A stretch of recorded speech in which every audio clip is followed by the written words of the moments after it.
আজকের আপডেটের মাধ্যমে আমরা সকলেই জানতে চলেছি আমাদের পশ্চিমবঙ্গ থেকে এবার যেতে চলেছে পশ্চিমবঙ্গের বাইরে ভিন্ন রাজ্যগুলিতে আলু। পশ্চিমবঙ্গের প্রত্যেকটা আলু চাষি ভাই এছাড়া ব্যবসায়িক ভাইদের জন্য দারুণ সুখবর। আজ থেকেই কিন্তু আমাদের পশ্চিমবঙ্গের ভিন রাজ্যগুলিতে আলুর রপ্তানি এক্সপোর্ট হতে শুরু করেছে।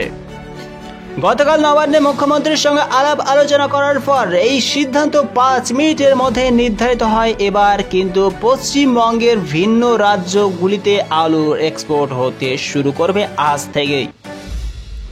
সেই সূত্রে মুখ্যমন্ত্রী মমতা বন্দ্যোপাধ্যায় এই অবস্থায় কিন্তু প্রগতিশীল আলু ব্যবসায়িক ভাইদেরকে বাজারের আলুর দাম যাতে নিয়ন্ত্রণে থাকে সেই দিকেও কিন্তু প্রগতিশীল আলু ব্যবসায়িক ভাইদেরকে নির্দেশ দিয়েছেন। কোনো ক্রমেই যেন আমাদের পশ্চিমবঙ্গের আলুর বাজারটা পরিস্থিতির বিষয়বস্তুকে প্রাধান্য করে এই মুহূর্তে যেন হুড়মুড়িয়ে ঊর্ধ্বমুখী না হয়। আর সেই জন্যই পশ্চিমবঙ্গের মুখ্যমন্ত্রী আলুর দাম আমাদের পশ্চিমবঙ্গের বিভিন্ন বাজারগুলিতে ত্বরান্বিত হয়ে থাকছে কিনা, সঠিক স্থানে থাকছে কিনা সেই দিকেও কিন্তু 1 সপ্তাহ পর্যন্ত নজরদারি রাখবেন। তারপরেই কিন্তু প্রগতিশীল আলু ব্যবসায়ী ভাইদের সঙ্গে নবান্নে আবার বৈঠকে বসার সিদ্ধান্ত তিনি গ্রহণ করবেন। যদি পরিস্থিতি আমাদের পশ্চিমবঙ্গের বিভিন্ন বাজারগুলিতে ঠিকঠাক শান্ত মেজাজ আলুর দাম ত্বরান্বিত হয়ে থাকে তবে অবশ্যই টেলিফোনের মাধ্যমে প্রগতিশীল আলু ব্যবসায়িক ভাইদের সঙ্গে কথোপকথন করে যেভাবে গত বছর আমাদের পশ্চিমবঙ্গ থেকে ভিন রাজ্যগুলিতে আলুর এক্সপোর্ট হতে দেখা গেছে সেইভাবেই কিন্তু আলুর এক্সপোর্ট সঠিকভাবে শুরু হয়ে পড়বে। এখন আমাদের মেন বিষয়বস্তু হলো আমাদের পশ্চিমবঙ্গের আলুর বাজারটা যাতে এখন যে ধরনের পরিস্থিতির মধ্যে দিয়ে আলুর দাম রয়েছে সেই দিকেই কিন্তু প্রগতিশীল আলু ব্যবসায়িক ভাইদেরকে বারবার কিন্তু দৃষ্টিভঙ্গি করে রাখার আর্জি মুখ্যমন্ত্রী মমতা বন্দ্যোপাধ্যায় জানিয়েছেন।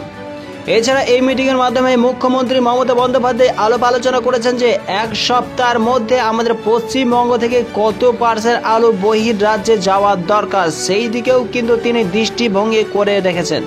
কারণ আমাদের ভারতবর্ষের মধ্যে পশ্চিমবঙ্গ হলো আলু উৎপাদনের স্থান হিসাবে 2য়তম স্থান দখল করে রেখেছে। আর যে পরিমাণে আলু আমাদের পশ্চিমবঙ্গে উৎপাদিত হয় সেই সমস্ত আলুগুলির মধ্যে কাছাকাছি 50 থেকে 60% আলু কিন্তু বহিরাজ্যে না পাঠালে সেই সমস্ত আলুগুলি উদ্বাস্তুত হয়ে কোল্ড স্টোরে পড়ে থাকবে। আর যার জন্য আলুর দাম সমস্ত বাজারগুলিতে কমে গিয়ে আলু শিল্পটা একেবারে সারা জীবনের জন্য নষ্ট হয়ে পড়বে। তবে বোঝা যাচ্ছে আজ হলো বুধবার আর আজ থেকেই কিন্তু আমাদের পশ্চিমবঙ্গের বহিরাজ্যে আলু পাঠাবার জন্য কোনো প্রকার চেকিং বর্ডার স্থানে কিন্তু আর হচ্ছে না।